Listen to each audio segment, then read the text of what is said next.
ninjas, calling all ninjas. It's time for Lyme Ninja Radio. Healing from Lyme disease isn't about doing a million different things. It's about finding the few things that work and then sticking with it. Since 2015, McKay Rippey has been encouraging folks to never give up. Lyme disease causes all kinds of problems, and focusing only on killing bugs leads to diminishing returns. That's why generic cookie cutter treatments don't work. You need to fight Lyme like a ninja. If that sounds like a plan, keep listening. And if you want to know more, visit us at LymeNinjaRadio.com. Here's your host, McKay Rippey. Hello, hello. Welcome from sweaty Central New York. We're not used to 90-degree weather in May. No. We're closer to the Arctic than we are the equator. And we had at the beginning of the month, right? We had snow, right? Yep. Yeah, Yep. It's absolutely crazy. Yep. 60-degree weather shift in 3 weeks. In 3 weeks. It might have been 2 weeks.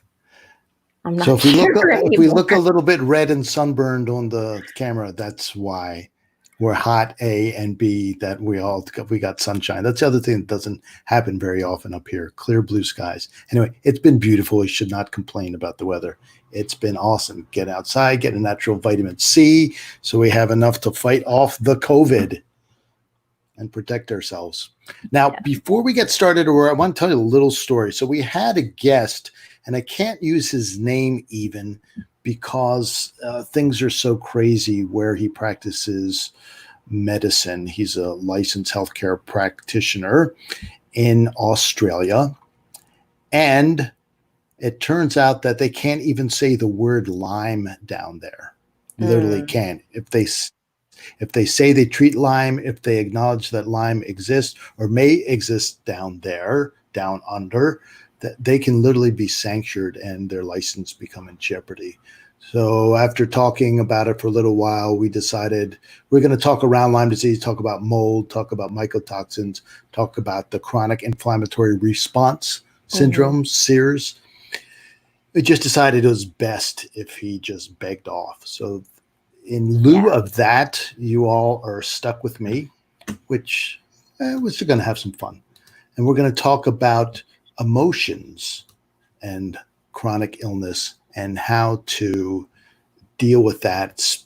And specifically kind of the soup that we're swimming in right now that's being created for us in order to motivate us to behave in a certain way. So it's just important to know that that's the soup that we're in. Mm-hmm. And as you all know, Lyme disease is an international problem. I'm going to pour my vitamin C water here because I'm dying of thirst already. Lyme disease is an international problem, and we have people join us from all over the world on our podcast and here on Facebook. So if you're here watching live with us, go ahead, type in the comment box. Let us know where you're from so we can say hello to you. We're from Aurora, and I live in Central New York, which is about 4.5 hours from New York City. Yeah, 4.5 hours. Also 5.5 hours from Boston and 7.5 hours from. It's about a day's drive to anywhere. It's a geographical oddity. Yeah. Anyway, we're far enough away to be safe. So go ahead and let us know where you're from. In the meantime, Aurora, why don't you read us what our top 10 cities were this past week on the podcast? All righty. Starting at number 10, we have Alameda, California. Then all the way over across the Atlantic at number 9, Barcelona, Spain. Then back over to the pond, we have Oak Park, Illinois, Eola, Wisconsin. Then over the Pacific, number 6 at Perth, Australia, Miami, Florida. Down south to Santiago, Chile, finally bumped to number 4. Followed by Hamden, Connecticut at number 3, number 2, Ashburn, Virginia, and number 1, Paris, France. Paris has retaken the lead. Good for you, Paris. I was just listening to a biography of Benjamin Franklin, and he spent quite a bit of time He was in a big France. fan of Paris. He liked Paris and London, actually. He liked both cities. So what I want to talk to you today, let's see if we can bring it up here, is 5 elements. Acupuncture has a theory which incorporates emotions as a cause of disease. Now, we don't have nearly anything as sophisticated in the West. Basically, we have the idea that if you're afraid or stressed in some way, it's going to cause an immune disruption or suppression. The Chinese went a lot further, and they were able to identify 5 core emotions. You can see them up on the screen there. And they are fear, anger, joy, sympathy, and grief. And according to Chinese theory, they each affect a different set of organs. And I have to explain that to you a little bit, because an organ in Chinese medicine is a metaphor. It's not what we understand to be the organs that we talk about in Western medicine. They thought they understood how they worked in a much different way. So in Chinese medicine, fear affects the kidneys, anger disrupts the liver, joy, believe it or not, too much joy can damage the heart, and the opposite of joy, sadness, can also damage the heart, as well as just shock. And we kind of know that intuitively, I think. Worry or sympathy damages your spleen, and grief damages the lungs. So let's go back around the circle again, and I'll explain what I mean by each of those organs, because it's more a grouping of body functions than it is actually like the kidney. So we understand the kidney removes toxins from the bloodstream, manages our salt levels. It manages other electrolytes and other minerals as well. But in Chinese medicine, the kidney was totally different. It managed your bones and teeth. It managed your brain. It managed your, I want to say kind of like DNA, so your ability to make children. It also managed the arc of your life. So if you have a lot of kidney energy, that means you would have a long, healthy life. And if you didn't, that means you would have a short and sickly life. So that's what the Chinese meant. Now, the other thing to know here is we are swimming, well, in the super fear, right? So I'm going to come back around and talk about what this constant chronic fear is doing to us, and also talk about why it's being presented that way. There's a purpose behind it. And once you can understand that, I think you can begin to filter out some of the emotion behind it and just take a look at some of the facts instead of just the emotional response that we're having. So anger affects the liver, and the liver in Chinese medicine is not, again, a blood filter.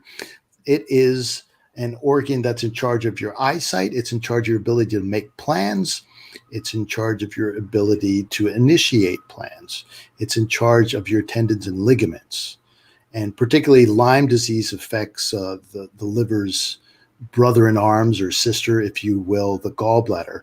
And the gallbladder's ability is, one of its main charges is the ability to discern reality, which is a funny way of putting things. But discerning reality is critically important. If you can't see what's in front of you, how can you make any effective plans, right? So they actually gave that to the gallbladder. And then the gallbladder is also involved with tendons and ligaments and eyesight, just like the liver. It's kindred spirit there. Joy, there are quite a few organs, but we'll just talk about the heart today. There are actually 4 organs associated with the fire element. So too much joy can damage your heart, right? So the Chinese very much balance, right? Excess as much as a problem as deficiency. But we more likely see a lack of joy and sadness damaging the heart. And we know people who feel stuck in their jobs are more likely to have a heart attack. And in Chinese medicine, the heart is much more in line with what we think about when somebody talks about having a broken heart.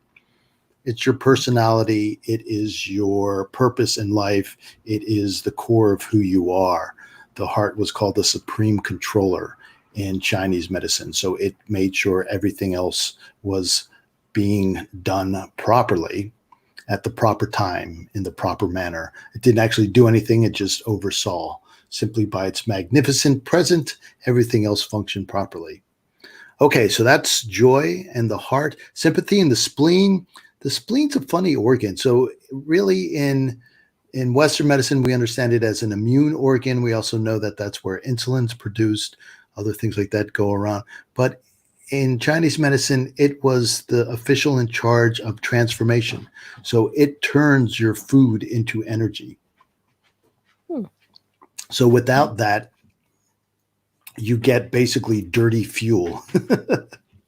And some of the organs, like the heart, like the lung, do not like dirty fuel, and they tend to choke up, just like you can imagine a clogged fuel filter would on your automobile. So too much worry, too much sympathy, too much thinking, or a lack of sympathy can damage that ability in the body to nourish yourself. Mm. And last is grief in the lungs. And we all know what the lungs do. And in Chinese medicine, the lungs, they had a little bit more. This is one of the organs that overlaps a little bit more with our Western understanding. But they talked about lungs bringing in the qi from the heavens, receiving the qi from the heavens. So in Chinese medicine, there are two ways for the body to make energy.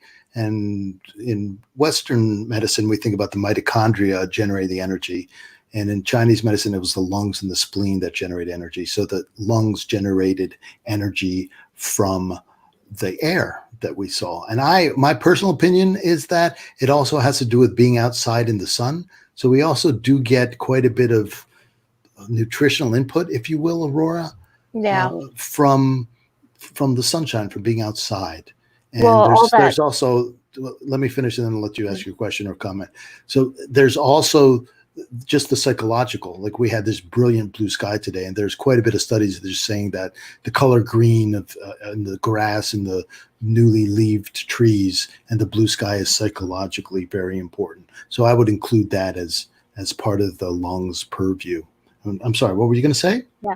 Well, I was just going to make a comment about how much, how many vitamins and how many nutrients get activated simply from sunshine getting exposed to sunshine on the skin, vitamin D and nitric oxide, to name just a few. Nitric oxide, vitamin D, and Stephanie Seneff talks a lot about cholesterol sulfate as being very important. That's also, so that's the theory there. And what happens is if any of those emotions are present to excess, particularly, then you get damage, right? Then you can begin to have damage. Now, the other thing is each of those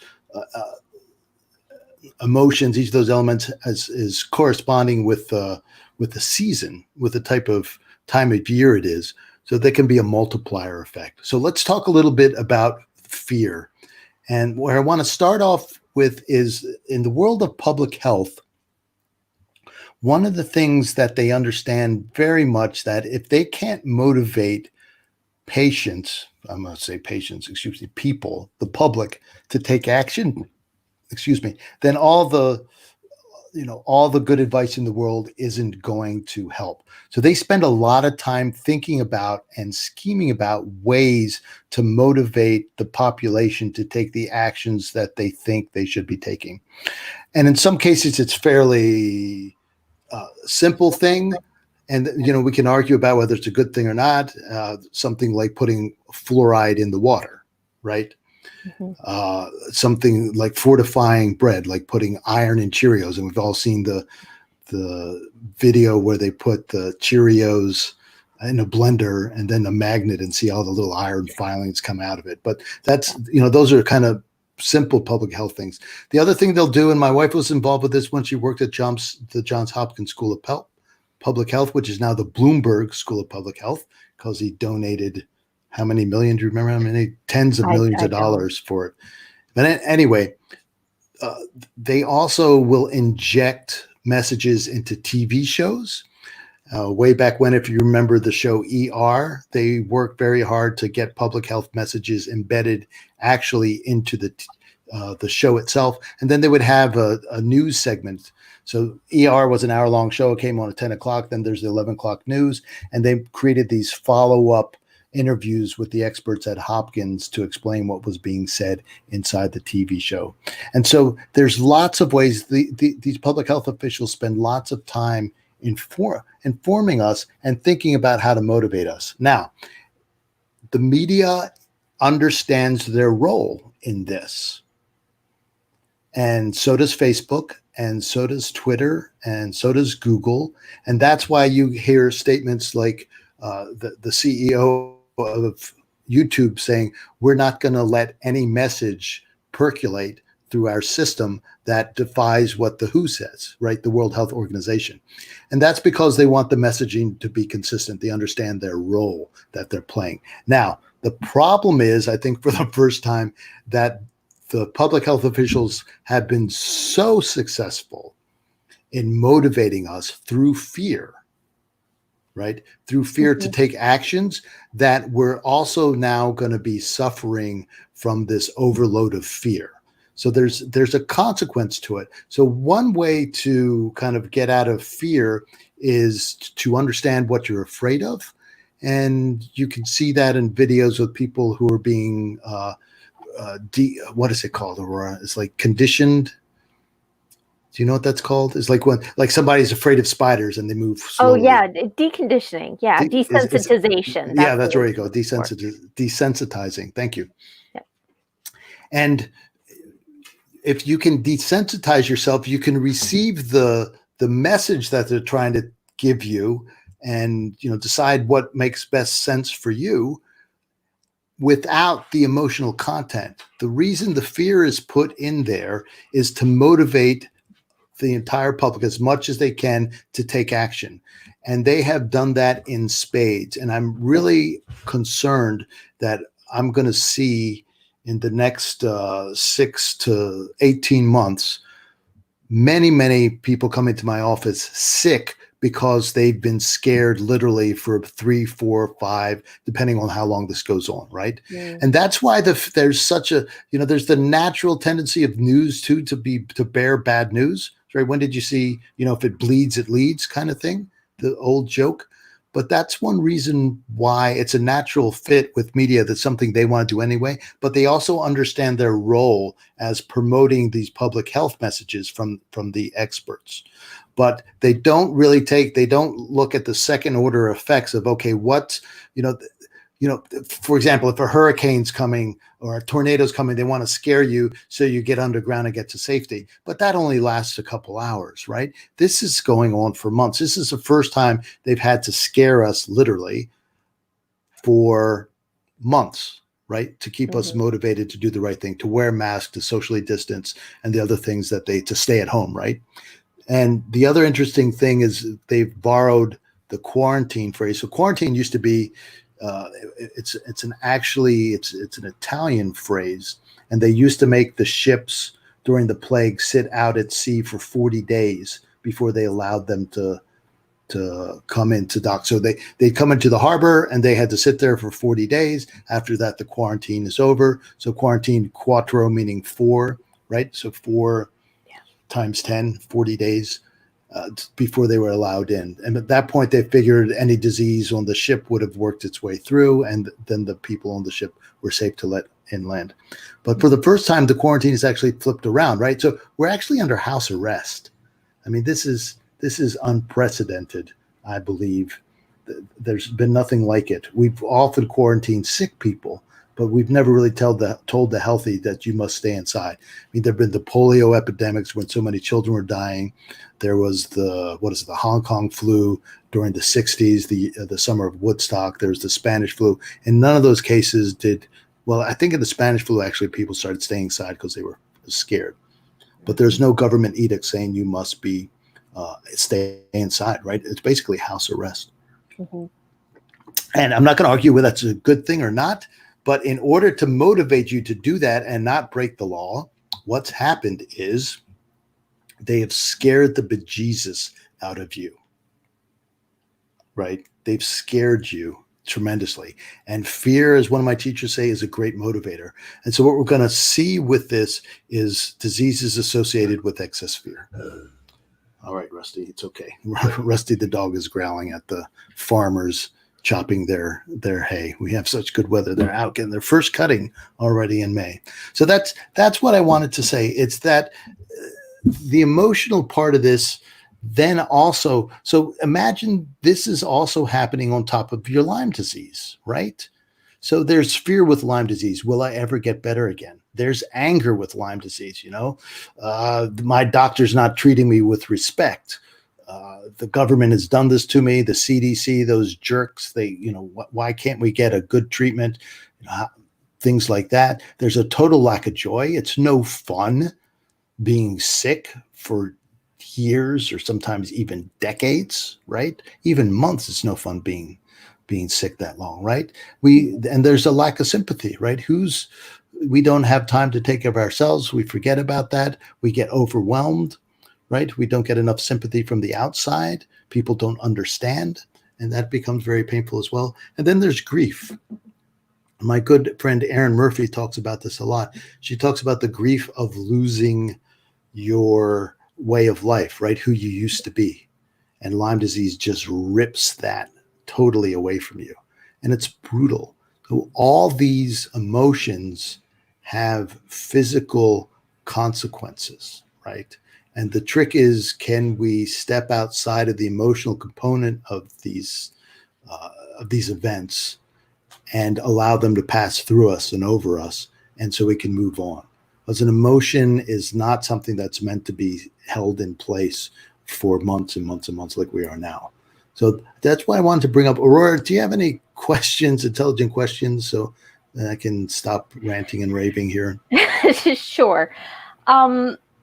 Well, maybe not questions, but I do have a couple of comments. And let me start off as there's that Taoist saying about emotions where it's like you need to be, I can't remember it exactly, but it's like you need to be a child and experience it and then let it pass through you, and then you can return to that state of just being and let the emotions flow through you rather than holding on to it. I think go ahead. Yeah, no, it's such an easy concept. It's so difficult to do. Yes. And that's one of the roles that acupuncture can play. And we don't know why this is, but oftentimes a patient will come in, whether it's with Lyme disease or back pain or IBS or migraines, whatever. And one of the first things they'll report is they feel better. They said, my symptoms, not their symptoms are better, but they feel better. It's like, I don't know what's going on, but I feel better. And I've started painting again, and I haven't painted in 20 years, but I got my brushes and my oils out of the attic and set up my easel and started painting again. It's like, oh, that's interesting. It's not part of a conversation of, oh, you need to get creative to get healing. It just, as we begin to feel better, we start doing things we love and adding joy back in to otherwise a joyless life. So acupuncture can be a very helpful tool in getting emotions moving. It's not a very good tool in killing Lyme and co-infections. In Chinese medicine, these type of infections are called GU, G-U, and these GU infections are incredibly difficult, as you know, to pull out, and really herbs are the best way to do it. But acupuncture can help keep you mentally focused, emotionally calm, and give you some of that clarity that you need to stay on track and stay focused on your Lyme journey. So how about this for a question? We see on the 5-element chart that that following fear is anger. And I almost think that right now we're starting to see that, like, not necessarily in the media messaging, but in like the population, kind of how people are talking about COVID. Like, I'm seeing... that's a great point. Let's see if I can draw a little bit here too. Okay. So go ahead and finish asking, because that's an awesome point you bring up. Yeah, because I've had the privilege of continuing to work during this, and what I hear when I speak to people in the customer service aspect of my job is either, I want this to be over already. Why isn't it over already? Or why aren't people doing what they're supposed to do so we can be safe? Or why is the government telling me to do this when I don't see why we should be doing this in the first place? So there's just starting to be the fear part is starting to die down, and I do think that anger is starting to replace it. The frustration is starting to show up. Yeah, let me give you another way of looking at that I think is more helpful. Okay. So, and we'll keep this pretty simple. So what we have is we clearly agree that there's an overabundance of fear, right? Mm-hmm. I mean, and there hasn't been fear like this probably since we were all worried about getting nuclear bombed from Russia. There hasn't been this widespread, deep fear. So what happens, Aurora, what we did talk about here is the 5-element theory talks about how these functions of health affect each other. So if there's too much fear, what you have is it doesn't feed the wood element. So that's a water element is part of fear. The wood element is its child. And they use those as metaphors, right, as well, right? So they didn't think that you had water and wood inside you. It's a metaphor, just like they thought of the kidney and liver as a metaphor, right? As an official, not so much as an organ. So what happens is a fear, because it's overwhelming, it damages the wood element. It damages the liver. This liver function we talk about, the ability to think clearly, the ability to be calm under pressure, the ability to discern reality, the ability to make plans. And so what comes out of that is the anger. So it's not so much that it's moving to the next phase, it's that there's so much fear that the anger is starting to, it's like that element also is being affected. So we're just like a virus spread, you're seeing the effect of the abundance of fear start to show up in other elements in the body and other ways of thinking. So yes, and you see anger comes at, and just depending on the person's political stance or what they believe, their object of the anger will be different. Like you said, people are saying, why can't you all just wear masks and just follow the rules? Other people saying, how come the government's trying to take away my life savings and my job, right? But the bottom line is they're both angry, right? Mm-hmm. They're both angry. And so with that, the fear also overwhelms the joy. So there just isn't as much fun. And my concern is not only will we see kind of this damage, long-term damage from the water element, but what we're going to see is heart disease in the next 6 to 18 months as the fear just clobbers the heart and the circulation functions in the body. And we see that sometimes with the seasons too, if there's a particularly bad season and weather, like if there's a drought or there's an extremely long winter. So I'm glad you brought that up, but to give that a little bit more kind of nuance than just, okay, now we're done with fear, we're moving to the anger. It's not one's done and then we're doing the other one. They're actually both still there. The fear is still being generated. I don't know how much you watch TV or listen to the news, but it's still how the public health officials are trying to motivate us. Yeah. And granted, they're trying to do their job, right? Yeah. Hey, Kathy says hello. Hi, Kathy. Yeah. Kathy, we're having kind of an impromptu show tonight. Our guest from Australia could not be with us because he was afraid of losing his medical license if he said the word Lyme disease. Matter of fact, we weren't even going to talk about Lyme disease, but because this is the Lyme Ninja radio show, he's that concerned about it. So if you ever think that things couldn't get worse here in the U.S., think about those poor people down in Australia who are trying to get diagnosed and trying to treat Lyme disease, and their doctors aren't even to say it exists. It's just incredibly awful. Hey, oh, Jesus. Yeah, exactly. So we've done a few interviews in the past with some Australian Lyme activists, and I'm motivated again to bring them back on to talk about the situation out there because it's just outrageous. So, and that's one of the problems. People say, oh yes, we want a single payer health system, but it takes care of some problems, but creates other ones. So just careful what you wish for. At least in the system we have here, there's some renegade doctors, some LLMDs who are able to fight the power, so to speak. And Kathy says, yes, they're having all time.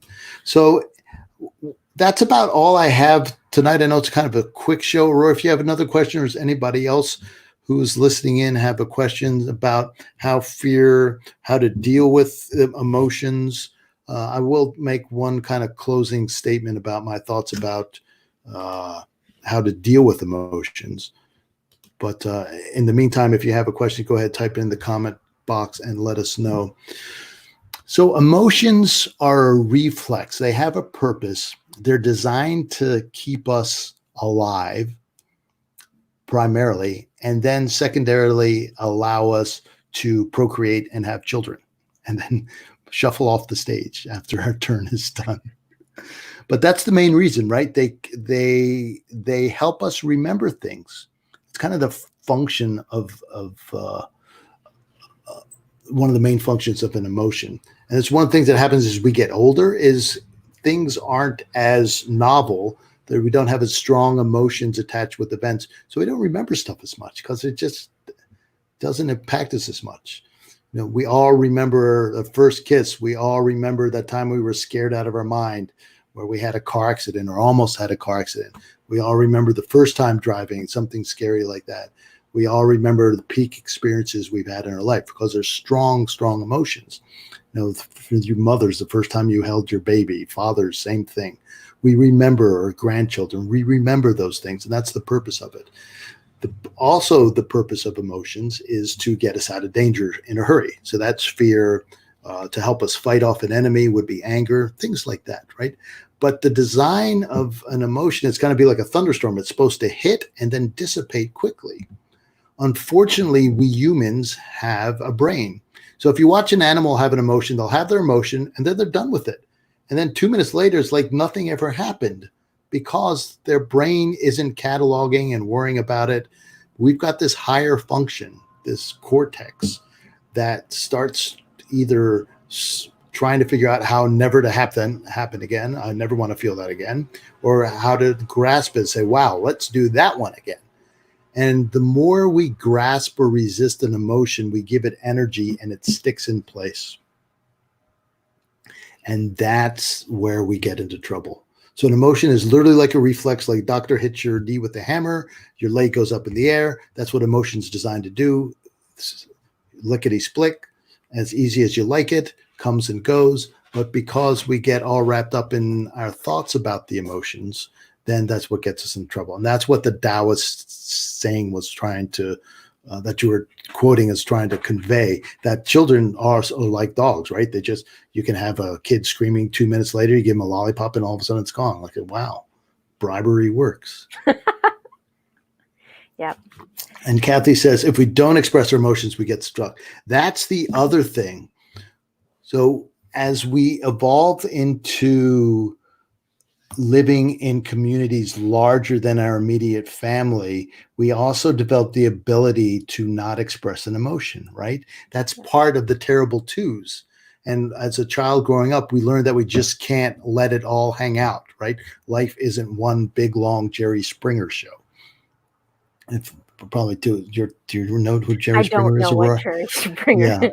It was this kind of reality stage talk show host where they just let their emotions spill all over the place. And it was always ugly, always trashy, but people just loved watching it because you're not supposed to act that way. So part of growing up is we learn to control our emotions. The issue then becomes it's a suppressed emotion, right? It's never acted out. The reflex can't happen. And that's one of the things what happens with animals in confinement, like the cows in the confinement dairy, they get stressed and they're more likely to get sick. So that happens all the time. So Kathy, that's a great insight there, that if you don't express emotions, you get stuck. And not only you get stuck, if it happens long enough, you get sick. So what we did actually, but we're smart, right? We're smart rats. We figured out what to do about this. And what we did was drama. The Greeks figured this out. So it doesn't matter. You don't have to like sit on Freud's couch and get down to daddy issues or mommy issues, right? You can just let the emotion get expressed on something totally unrelated. You can cry over a car commercial. Well, not car commercial, but you know what I'm saying. Like some of those Thai moving insurance commercials are Yeah, tear-jerkers. exactly. Yeah. But we would go to a good actor, right? Especially in person, is you will feel the emotion. They will generate the emotion. A good actor can generate all 5 of those emotions: joy, fear, anger, sympathy, right? Grief. And when you're there in their presence, you feel it with them. You feel it with them. And so if you're in a good play, it will go through all 5 of the emotions, right? You will experience them all. And anything that you had stuck will then begin to move again.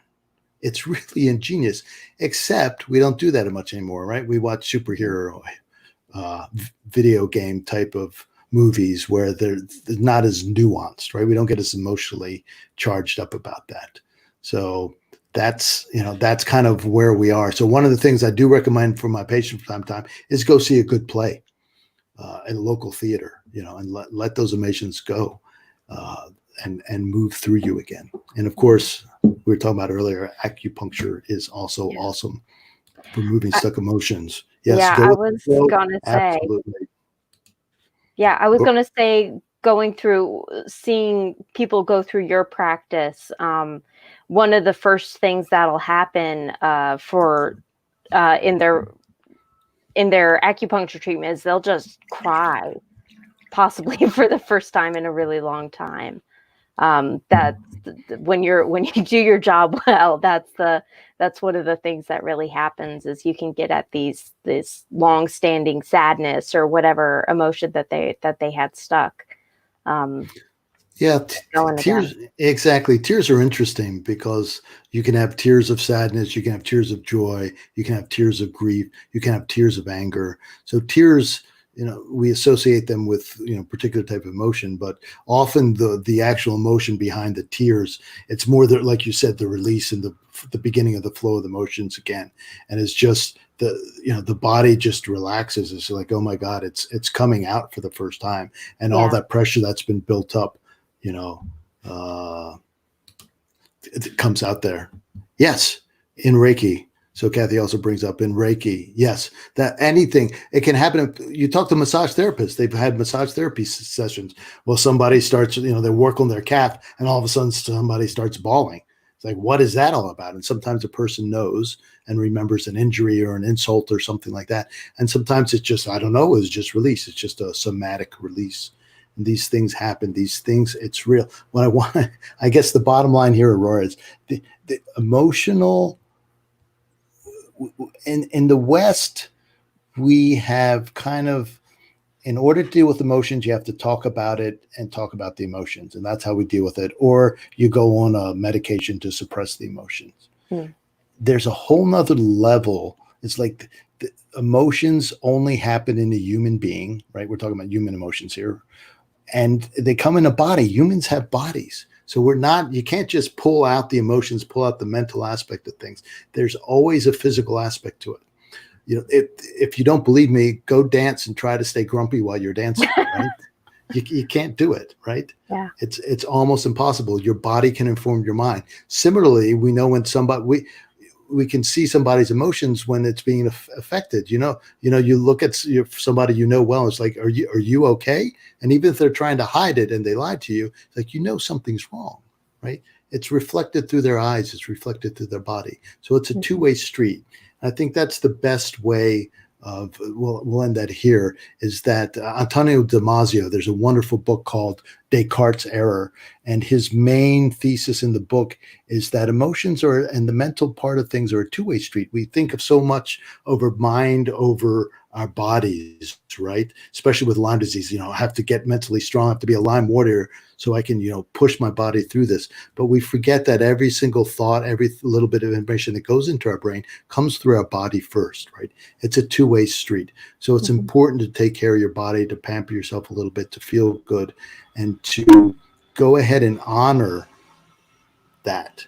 And for some people, and I know we talked about with Heather Peretta, probably 20, 30 episodes ago, where basically she was going through all kinds of horrible Ehlers-Danlos symptoms with digestion and double jointedness, and just even her brain was literally falling out of her skull because the connective tissue wasn't strong enough to hold it together. And what made things best for her was when she finally got her mind screwed on straight, her emotions screwed on straight, and she was doing, I forget the program. She was doing one of those kind of brain retraining, desensitization programs to help for the. Do you remember her name? This is the Canadian woman. Do you remember what the program's called, Aurora? No, just neural retraining. That's the only part I remember of it. So if one of you remembers what that is out there, you type in the comments. Help me out there. It's slipping my mind right now. But that made all the difference in the world for her. It's like she 80% better instantly, within a couple days of putting this all together. And so just if you're stuck, it's not necessarily an infection that has to be killed in your body, right? Our emotions and our mental state affects our immune system. And what I'm trying to tell you, what the Chinese say, it affects more than just our immune system. It affects your heart. It affects your joints. It affects your ability to think straight. It affects your ability to, your mitochondria, right, to produce energy. It affects your ability to breathe deeply. It affects your ability to eliminate waste, right, to literally go to the bathroom, on and on and on and on. So if you're really, really stuck in your healing journey, one thing to do is to explore kind of the emotional impact of this. And are you stuck in your emotions? Is that where things are stuck? And if moving those emotions will then begin your healing journey again, get you back on the path. All right, that's what I want to say. Thank you all for being here. Next week we'll endeavor to have a guest, so you won't have to listen to me pontificate about COVID and public health people and fear and all that kind of stuff. It's always great fun to have you here. You're the reason we do this week in and week out. And you can check out all our back episodes on iTunes or SoundCloud. Just go to your iTunes app or soundcloud.com, type in Lyme Ninja Radio, and you'll get all 200, where are we now? 275 episodes, something awesome like that. Yep. 280. I mean, we're really cranking up. We're getting close to 300 here really soon. Yeah. And we do have, if you go to LymeNinjaRadio.com, there are a couple things there you can get locked into, including we have a beginner's, a core of 6 episodes that we think is really good for people just getting started with Lyme disease. So if you're just getting started with the Lyme and have some questions, gee, what do I need to know? These 6 episodes, I think, will give you a ton of information to get things together.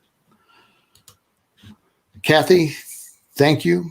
Appreciate you jumping in and participating with us. And for everybody else out there who's lurking and not typing, we're not that scary. Next time, you'll leave us a comment. We'll say hello. But there's one thing left to do. Whoops, let me get rid of Kathy's message there. You're welcome. There's one more thing to do. And as you longtime Lyme Ninjas know, this podcast would not be complete unless we left you with the Lyme Ninja fact of the day. Let's hear it, Aurora. Did you know when a ninja enters a courtroom, the judge stands up?